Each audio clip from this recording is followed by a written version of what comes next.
Ei, meu nome é Daniel. Tenho 27 anos. Até algumas semanas atrás, eu era só o arquiteto que reformava apartamentos de gente rica. Aí, numa noite de chuva, bateram na minha porta.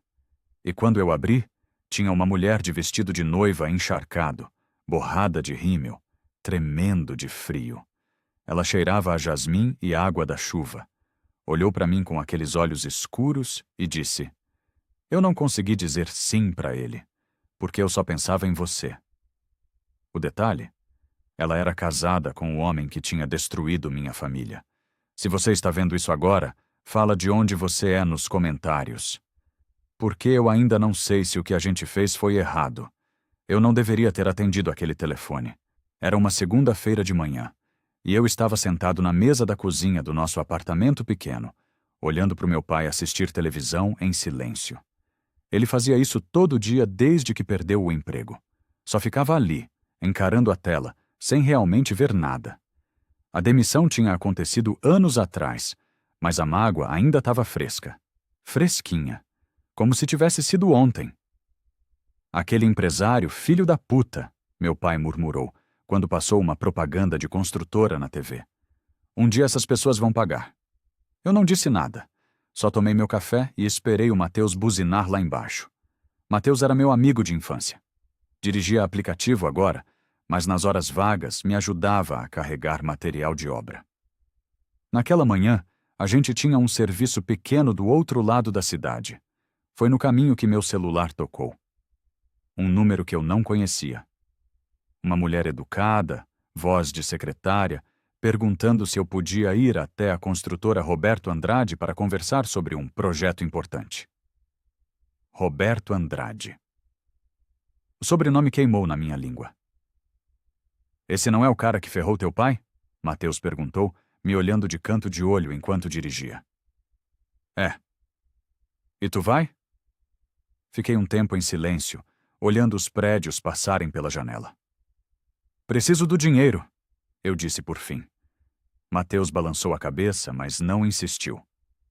No dia seguinte, eu me arrumei com a melhor camisa que tinha. Não era grande coisa, mas era o que dava. Meu pai nem perguntou onde eu ia. Só me olhou de um jeito esquisito quando passei pela sala. O escritório da construtora ficava num prédio espelhado no centro. O tipo de lugar onde eu nunca tinha entrado antes. Piso brilhante, plantas caras, recepcionista bonita que sorria sem olhar nos olhos. Quando Roberto entrou na sala de reunião, eu senti o estômago apertar. Ele era mais velho do que eu lembrava.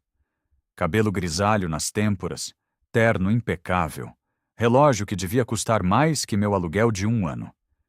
Ele apertou minha mão com firmeza, sorrindo. Daniel, certo? Ouvi falar muito bem do seu trabalho. Mentira. Ele nem sabia quem eu era. Mas eu fingi que acreditava. A reunião foi rápida. Ele queria alguém para reformar a cobertura dele. Um projeto grande, que podia abrir portas. Ele falou de prazos, de orçamento, de referências. Eu ouvi tudo com a mandíbula travada. Quando ele terminou, eu disse que aceitava. Não sei por quê. Talvez fosse o dinheiro. Talvez fosse orgulho. Vontade de mostrar que eu tinha chegado onde cheguei sem a ajuda dele. Ou talvez eu só quisesse provar alguma coisa para o meu pai. Saí daquele prédio no fim da tarde, respirando fundo na calçada movimentada. O céu estava alaranjado, o trânsito buzinando, e eu fechei a mão em punho, dizendo para mim mesmo que era só trabalho. Só trabalho. O prédio onde ficava a cobertura era ainda mais bonito que o escritório.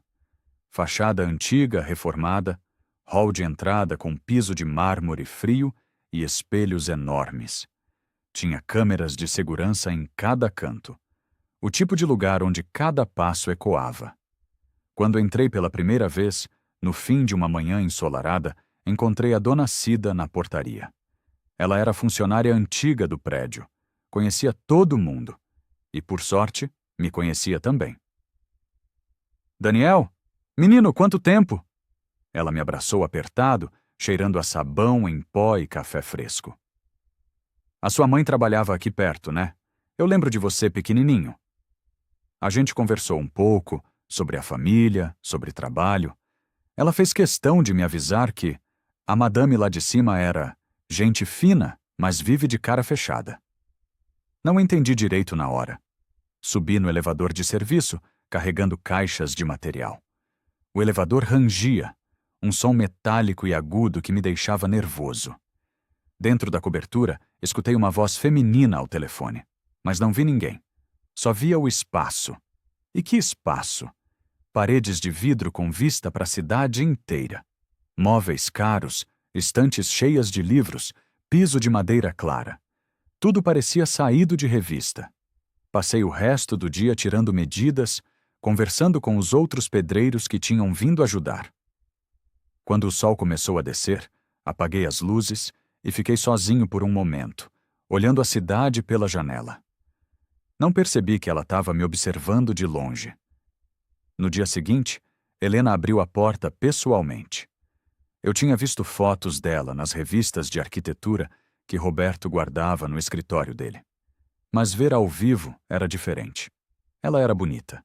Não do jeito das modelos. Bonita de um jeito, vivido. Tipo alguém que já tinha rido muito, chorado muito, e agora só queria paz. Pele muito clara, cabelo preso, um lenço de linho branco nas mãos, que ela ficava dobrando e desdobrando sem parar. Daniel?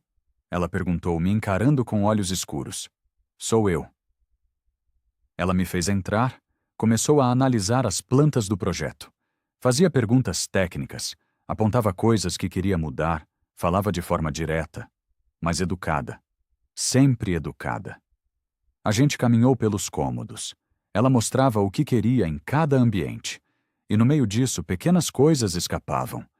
Ela comentou que o marido viajava muito, que ela trabalhava de casa, que preferia ficar sozinha a receber visitas. Em determinado momento, a gente se aproximou da mesma prateleira de amostras. Nossos braços se tocaram por acidente. Ela recuou rápido, mas eu senti o cheiro dela. Jasmim. Um perfume doce, floral, que grudou na minha memória. Quando me despedi naquele dia, ela ficou parada no escritório, segurando o lenço. Eu desci no elevador ouvindo o rangido metálico, repassando cada palavra que ela tinha dito. Os dias seguintes viraram uma rotina. Eu chegava cedo, cumprimentava a dona Cida, subia no elevador de serviço. Mateus ajudava a carregar material pesado. A obra avançava devagar, como toda obra. Helena começou a oferecer café. Não qualquer café. Café passado na hora, cheiroso, servido numa caneca de cerâmica branca. Você não precisa... Eu comecei a dizer na primeira vez. Eu sei, ela respondeu, deixando a caneca no balcão. Mas eu gosto de fazer. A gente conversava. Sobre livros que ela deixava na mesa do escritório. Sobre músicas. Sobre a cidade. Foi nessas conversas que a diferença de idade ficou clara. Ela citava programas de TV antigos que eu nunca tinha visto. Cantarolava músicas que eu só conhecia porque minha mãe escutava. Ria de referências que eu não entendia. Você é muito novo para saber disso, ela dizia com um sorriso pequeno e triste. Mas estranhamente, isso não afastava a gente. Aproximava. Foi numa tarde chuvosa que tudo mudou. Eu tinha chegado atrasado por causa do trânsito. Parte da equipe não veio por causa da chuva. Fiquei sozinho com Helena. Ela estava trabalhando no escritório. Eu organizava amostras na sala, quando vi uma pasta de documentos aberta sobre a mesa dela. Não era para eu olhar. Mas olhei e vi. Um comunicado de demissão, com a data de anos atrás. E no final da página, uma assinatura.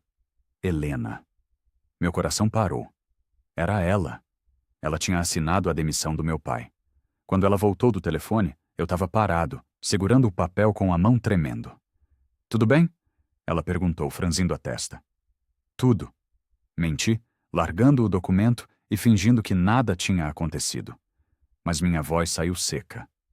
Dura. Ela percebeu. Nos dias seguintes, eu tratei Helena com distância. Evitava café. Evitava conversa. Respondia só o necessário sobre a obra. Ela notou. Claro que notou. Aconteceu alguma coisa? Perguntou uma tarde, me encarando. Só tô cansado. Mas a mentira era óbvia.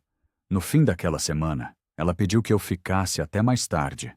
Disse que precisava adiantar um ambiente para evitar barulho no dia seguinte, quando teria uma reunião importante na cobertura. Aceitei. Não sei por quê. Quando a noite chegou, Helena apareceu diferente. Sem maquiagem, de moletom e calça de pijama.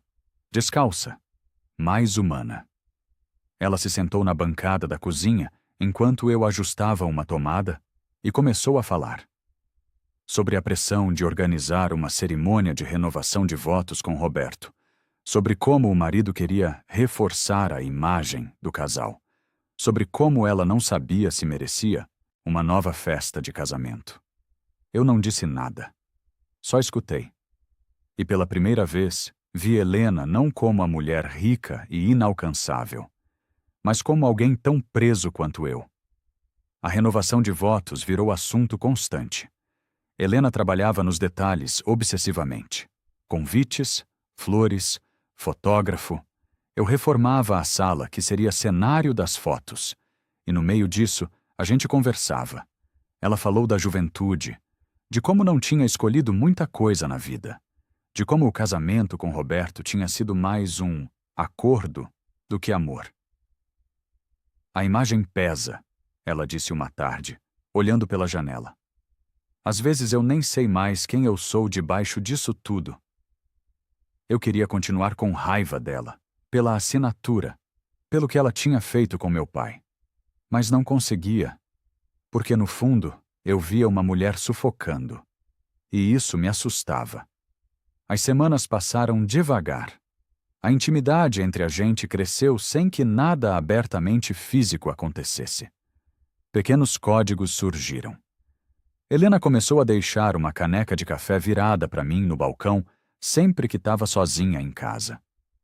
Eu sabia que, se a caneca tivesse naquela posição, ela queria conversar. Mateus percebia o clima estranho. Tu tá esquisito, mano, ele disse uma tarde, depois de carregar material. Que tá rolando ali em cima? Nada. Mentira. Mas eu não tinha coragem de explicar. Nem para ele, nem para mim mesmo. Foi num dia chuvoso que o elevador quebrou. A obra tinha atrasado por causa de um problema elétrico. Eu e Helena descemos juntos no elevador de serviço no fim da tarde. A luz piscou. O rangido ficou mais alto. E, de repente, tudo parou. Escuridão total. Merda, eu murmurei, apertando o botão de emergência. A voz do porteiro veio pelo interfone. Calma, pessoal. Vamos resolver em alguns minutos. Mas alguns minutos viraram 15. E no escuro, o ombro de Helena encostou no meu peito. O perfume de jasmim ficou mais forte. O silêncio era pesado. Até que ela começou a falar. Sobre a festa. Sobre os convites que tinham sido enviados. Sobre o peso de sorrir em fotos. E então, com a voz trêmula, ela disse: Eu conheço o nome do seu pai há anos. Meu corpo congelou. Como assim? A luz de emergência piscou, fraca, iluminando o rosto dela. E foi aí que ela me contou. Helena confessou tudo, que tinha intercedido na demissão do meu pai anos atrás, que um problema financeiro interno da empresa precisava de bode expiatório, que ela tinha assinado o documento com medo de que um escândalo viesse à tona. Eu vi o rosto dele naquele dia, ela disse, a voz quebrando. Ele chorou, em silêncio, na frente de todo mundo. Eu não conseguia respirar direito. E eu nunca esqueci. Mas não parou aí. Ela continuou. Falou que, movida pela culpa, tinha acompanhado minha trajetória escolar à distância, que tinha organizado de forma anônima a bolsa que me permitiu me formar. Fui eu, ela sussurrou. O dinheiro era meu. Senti raiva, gratidão, confusão, tudo misturado. O elevador voltou a funcionar. As portas se abriram no hall. Um funcionário nos esperava. Mas eu nem olhei para ele. Só conseguia pensar na mulher ao meu lado. A mulher que tinha arruinado minha família. E que também tinha me salvado. 2 dias se passaram antes de eu voltar à cobertura. Usei desculpas, outros compromissos, qualquer coisa para não encarar Helena. Mas quando voltei, ela me recebeu diferente, mais suave, como se a confissão do elevador tivesse quebrado uma barreira. A gente trabalhou lado a lado na cozinha, ajustando armários e iluminação. Foi quando uma gota de tinta respingou no meu rosto. Helena se aproximou devagar. Pegou o lenço de linho e passou na minha pele, limpando a tinta. Os olhos dela fixos nos meus. A respiração dela perto demais. Ela se inclinou. Devagar. Tão devagar que eu podia ter recuado. Mas não recuei. Os lábios dela quase encostaram nos meus. Quase! Até que ela parou. E beijou só minha testa. Um beijo longo. Contido. Quase maternal. Mas carregado de tudo que a gente não podia dizer. Foi quando escutei um barulho no corredor. Helena se afastou rápido, fingindo falar de medidas. Eu olhei para a porta. Estava entreaberta. E do outro lado, a sombra de alguém observando. Quando saí da cobertura naquela noite, senti os olhos de alguém me seguindo. A câmera do prédio. A porta da vizinha entreaberta. O eco dos meus passos no mármore frio. Tudo parecia gravar. Tudo parecia saber. E pela primeira vez entendi o perigo real do que estava acontecendo entre a gente. O jantar de condomínio foi no sábado seguinte. Eu não ia. Não tinha motivo para ir. Mas o síndico pediu que eu passasse lá para deixar um orçamento de um serviço pequeno e eu acabei aceitando. O salão de festas estava cheio. Moradores vestidos de social, taças de vinho, risadas educadas. O tipo de ambiente onde eu nunca me sentia confortável. Fiquei pouco tempo. Entreguei o orçamento, cumprimentei algumas pessoas. Foi quando vi Helena. Ela estava ao lado de Roberto, de vestido escuro e salto alto, cabelo preso, maquiagem impecável, a esposa perfeita. Ela nem olhou para mim. Roberto também não. Até que Lígia apareceu. A vizinha do andar de baixo. Mulher de uns 40 e poucos anos, sempre na janela, sempre observando.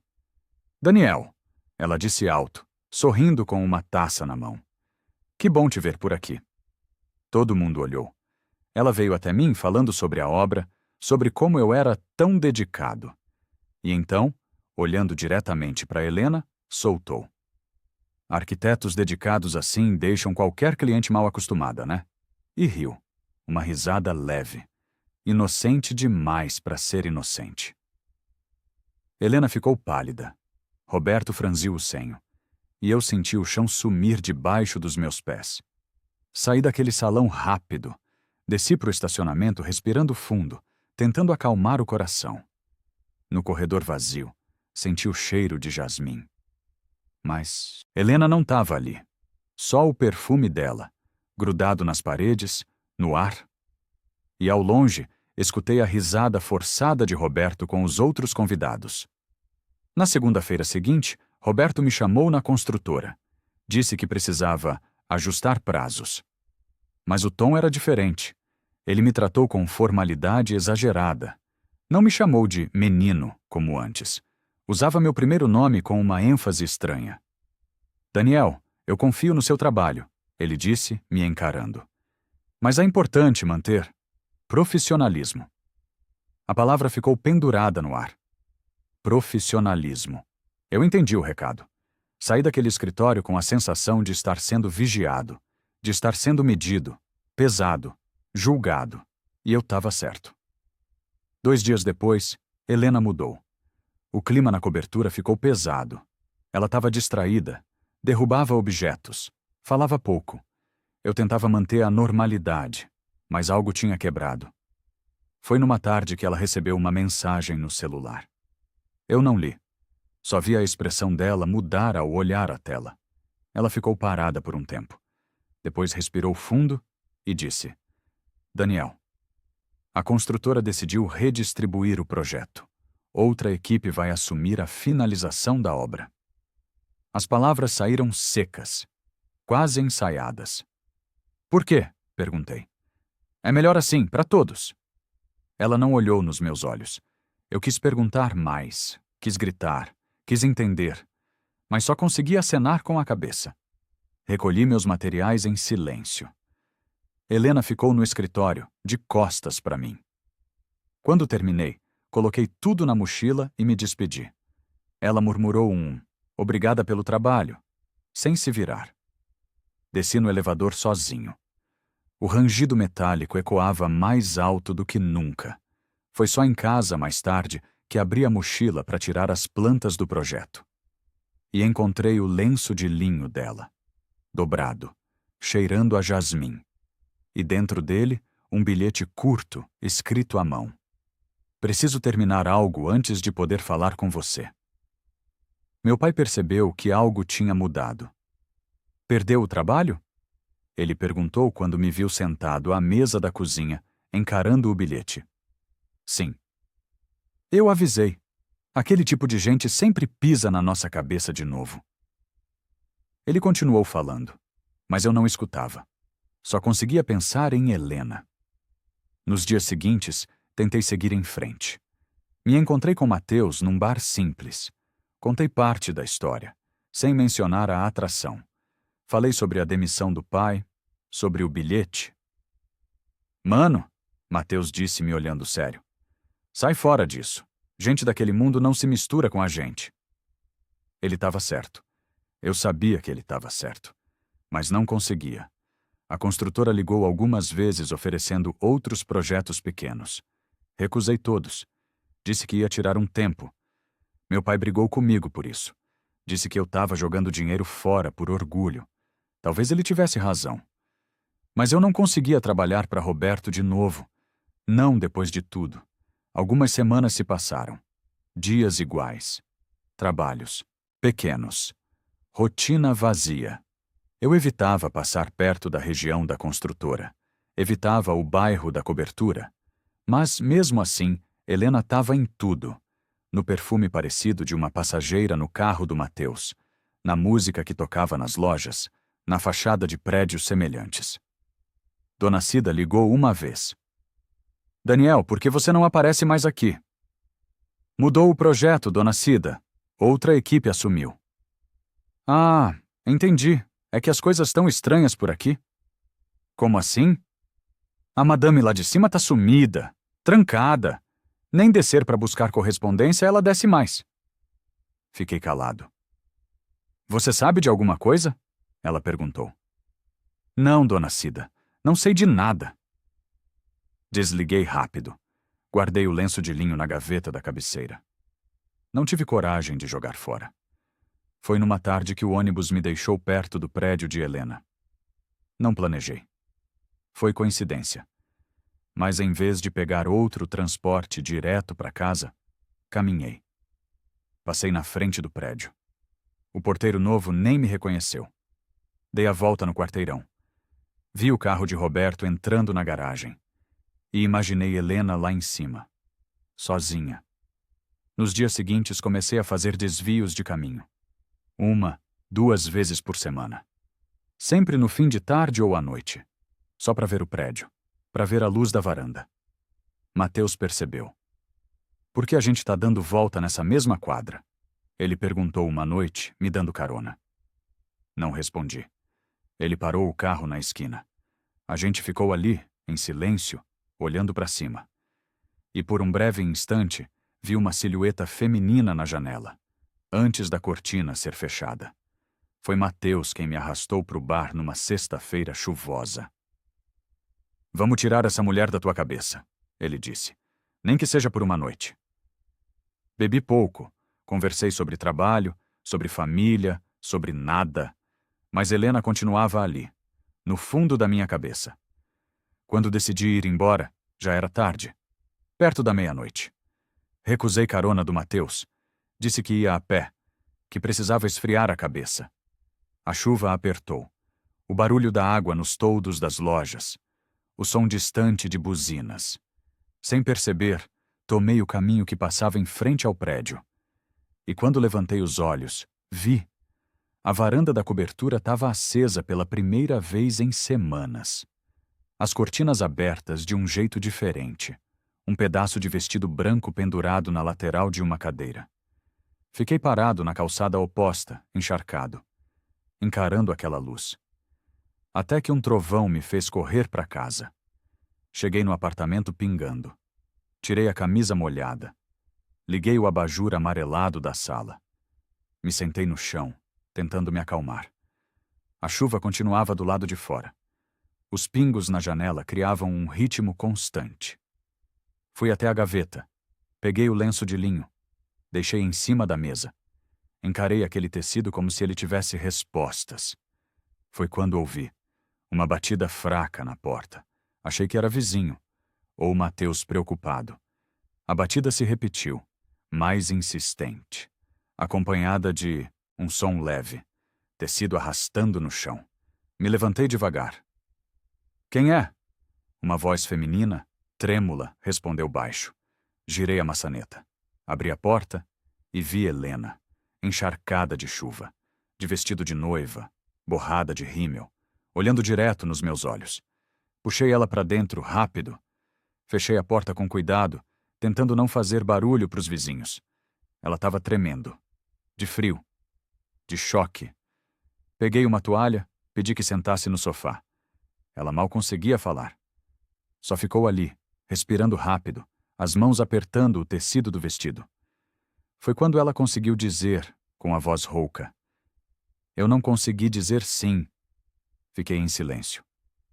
Na frente de todo mundo, eu não consegui. E começou a contar, aos pedaços, sobre a cerimônia, os convidados, o fotógrafo, a música, Roberto de terno novo, sorrindo para a câmera. E ela ali, de vestido de noiva, sentindo falta de ar. Quando o celebrante perguntou se eu aceitava, de novo, eu pensei em você. Ela olhou para mim. No elevador, no café, nas conversas, em tudo. Engoliu seco. E eu transei. Não houve escândalo. Não houve cena. Ela só pediu para ir ao banheiro. Saiu pelos fundos, pegou um carro e caminhou até aqui. Preparei chá. Emprestei uma camiseta velha para ela vestir por cima do vestido. A gente se sentou no chão da sala, encostados no sofá. Lado a lado. Os braços se tocando por causa do pouco espaço. Helena falou mais. Sobre a vida com Roberto. Sobre o medo do escândalo. Sobre a culpa que nunca parou. Eu arruinei a vida do seu pai, ela disse baixo. E tentei compensar com dinheiro, como se dinheiro pagasse isso. Você me ajudou a me formar, respondi. Isso conta, mas não apaga. Não, não apaga. Ficamos em silêncio por um tempo, até que ela perguntou. Você me odeia? Pensei muito antes de responder. Eu tentei, mas não consegui. Ela encostou a cabeça no meu ombro. Devagar. E eu deixei. A conversa atravessou a madrugada, alternando silêncios e confissões. Helena não prometeu nada. Não falou em fugir. Não pediu que eu esperasse. Só disse que não conseguia mais fingir. E eu disse que nunca tinha odiado ela por completo. Que a bolsa tinha mudado minha vida. Mas que isso não apagava o que meu pai sofreu. Eu sei, ela sussurrou. Em algum momento, ela adormeceu ali, no meu ombro. A primeira luz do amanhecer entrou pela janela. Eu olhei para o rosto dela. As marcas de rímel seco. O cansaço nos traços. E decidi que não ia prender ela a nenhuma promessa. Quando Helena acordou, o sol já estava claro. Ela se levantou devagar. Ajeitou o vestido amarrotado e a camiseta emprestada. Pediu para usar o banheiro. Lavou o rosto. Tirou o resto da maquiagem. Quando voltou, tirou o véu com cuidado. Dobrou ele. Colocou sobre a mesa, junto com o lenço de linho. Obrigada, ela disse a voz embargada, por não ter me feito prometer nada. Você precisa fazer o que for certo para você. Ela assentiu. Eu preciso voltar, encarar o Roberto, a família, tudo. Acompanhei ela até a porta. No corredor, o risco de sermos vistos era real. Uma vizinha abriu a porta do outro apartamento. Helena virou o rosto rápido. Eu fingi estar só colocando o lixo para fora. A vizinha entrou de novo. Helena olhou para mim uma última vez. Eu beijei a testa dela. Rápido, sem palavras. Ela se afastou. A porta se fechou devagar. E eu fiquei sozinho na sala, encarando o véu e o lenço sobre a mesa, ouvindo o eco dos passos dela se afastando. Nas semanas que se seguiram, a vida tentou voltar ao normal. Mas nunca voltou completamente. Aceitei novos projetos, trabalhos pequenos, clientes de bairro. Mateus voltou a me buscar de manhã. A gente conversava sobre futebol, sobre nada. Dona Cida ligou de novo.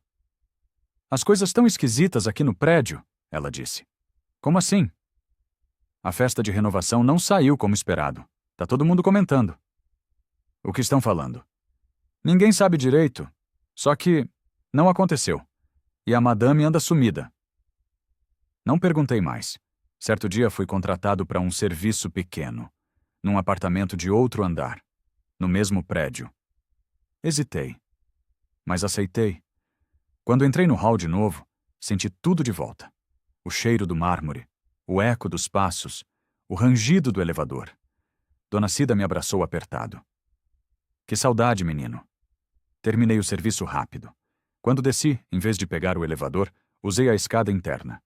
Foi ali que vi, pendurado discretamente no corrimão do hall, o lenço de linho de Helena, dobrado de um jeito que só eu reconheceria. Parei. Passei os dedos pela textura áspera, ergui o olhar para a porta da rua e percebi. Eu não sei se um dia a porta dela vai se abrir para mim, mas desde aquela noite em que ela bateu na minha, eu nunca mais consegui fechar a minha por dentro. Algumas histórias não começam no altar.